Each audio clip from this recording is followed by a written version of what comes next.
There's a difference between prank at saka scam. Yung scam po ay hihinga mo ng kwarta. Yung prank naman ay biro na ganito. Pero masakit na biro ho ito. I'm sure, sir, sa scam tayo, online scam, meron na tayo mga batas na in place na yung mga cybercrime na pwedeng idemanda. Pero dito sa ganito mga prank, wala po yata tayong batas. Tama po ba, Colonel, na kahit na nakasakit na sa kababayan natin, wala tayong batas. Kaya medyo hirap or tali ang kamay ng ating mga otoridad at kailangan pang pag-aralan paano kasuhan itong mga ganitong klaseng prank na nakakasakit na kababayan natin, Colonel? Meron naman pong specific tayo na batas, sir. Kung matatandaan mo, merong isang insidente, sir, na mga vlogger din na pinalabas na may kidnapping na incident at sakto may pulis po tayo doon na nandun na akala ay totoo yun, ay binunutan sila ng baril at sila ay pinasuhan. So pagka meron pong particular case na po pwede po tayong maisampa, ay talagang sinasampahan po natin ang kaso.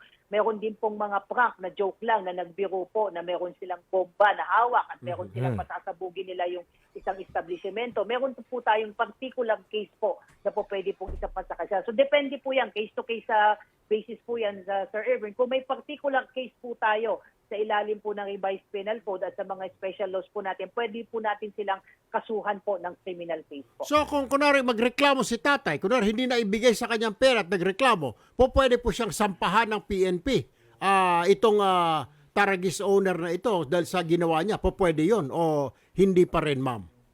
Po, pwede po rin natin silang kasuhan na Sir Erwin. Sabi ko nga, kung ito ay papasok nga sa feeling ni tatay na na-scam siya, ito pwede natin siyang kasuhan kasi obviously ito ay ginamitan ito sa social media, nag-publish siya ng contest tapos hindi niya inonor at merong damage on the part ni tatay. Obviously, sir, permanent na itong tattoo sa noo ni tatay.